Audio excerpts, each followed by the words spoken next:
Welcome into Warriors Today by Chat Sports. I am your host, Allie Barefoot. Producer Smitty is right here to my right, and I have Klay Thompson standing right here beside me because today we're going to unpack some Klay Thompson trade rumors.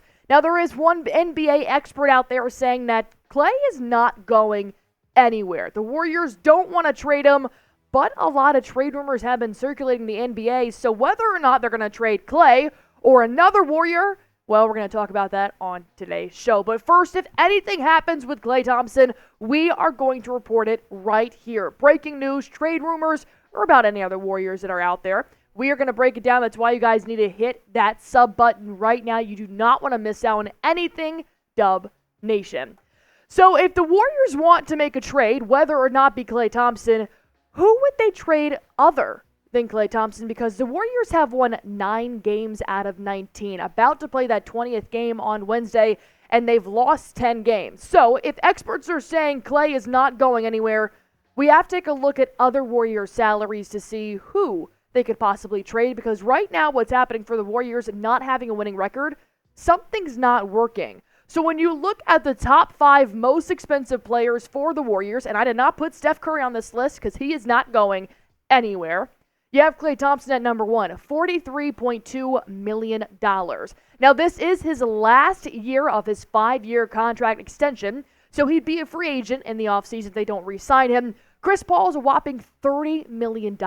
You can get a big-time player right now for that salary. Andrew Wiggins is at $24.3 million a year, and then it drops significantly to Gary Payton II at $8.7 and Kevon Looney to $7.3. Jonathan Kuminga is about $6 million a year. So these big three are definitely trade contenders. But when you look at actual top targets the Warriors could possibly pick up right now, the Chicago Bulls already publicly said they're open to talking about Zach LaVine. Well, he's $40 million a year. So you could get Kevon Looney and Chris Paul for Zach LaVine. Well, Pascal Siakam is $37.9 million a year. Once again, Chris Paul's $30 million really makes it viable to make a trade here. You got Brandon Ingram, $33.8 million. Mikal Bridges, I made a trade video about this a few days ago, and a lot of Warriors fans really liked Bridges. But Brooklyn has been a little bit hesitant to trade him. They've asked for multiple first-round picks and a lot for Mikal Bridges. And then OG Anunoby, he would be $18.6 million a year. So these are the top 5 trade targets the Warriors could possibly be looking at right now. But if they don't want to trade Klay Thompson, then that's $43 million they're not willing to give up. The most expensive players are Klay, CP3, and Wiggy. And I'm not saying the Warriors have to make a trade at all. I'm not Mike Dunleavy. I'm not Steve Kerr. I'm just saying if they want to potentially win and the roster can't seem to get it over the 500 hump, then a trade might need to happen to get the Warriors a ring. And I know Warriors fans out there want a ring. So when you look at Klay Thompson last year, he averaged 21.9 points per game. Right now, he's at about 15.7 points per game, 15.3, and he is getting better. But do you think he can be the player he was last year? Now, it's been almost 20 games, and he's starting to climb the ladder just a little bit more. But I want you to go ahead and type more or less on if you think Klay Thompson is going to get back to who he was, back to the player the Warriors think he can be, and average 21.9 points per game.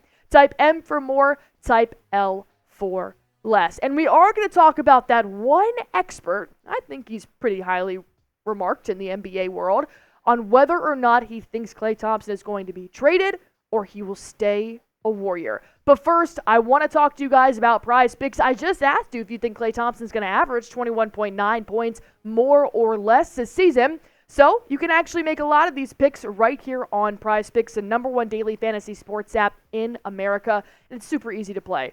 All you have to do is pick between 2 to 6 players, pick their projected stats, and just click more or less. That is literally all you have to do to win up 25 times your money on any entry. These are my picks for tonight's game. I do have a lot of NBA in-season tournament games going on, so why not? I have Al Horford having more than 11 points. He's been popping off with Kristaps Porzingis not playing right now. I have Giannis having more than 11.5 rebounds against the New York Knicks. It'll be tough with Julius Randle and Mitchell Robinson, but hey, life's too short. I always take the more. And then I have Tyrese Halliburton, who is proving to be him. for the Pacers having more than 4.5 free throws made. The Celtics have been fouling a little bit too much in these games, so why not go ahead and see what Tyrese can do? These are my picks, but I want to see yours. All you have to do is go to prizepicks.com/CLNS. Use promo code CLNS for a first-time deposit match up to $100 and watch yourself win some real money in real time. Steve Kerr has played a lot of different lineups this season through 19 games because Draymond was suspended. You had Steph Curry having some injuries, and he's also just trying to figure a lot of things out, whether or not Brandon Pajemski should be somebody that should get more minutes. Well, did you know the starting five of Curry, Thompson, Green, Wiggins, and Moody have played 7 minutes total this season? It's really hard to figure out what's working for the Warriors and what's not working for the Warriors when you've had so many injuries and outside distractions harping on the Warriors in 19 games. Kerr needs to make room for players like Moody and Wiggins to be able to step up. I loved when Moody was getting hot a few days ago during a game, and then Kerr pulled him. So I think it's one of those situations where even if Klay Thompson's not excelling to where he can be, there are still playmakers on the bench such as Brandon Pajemski.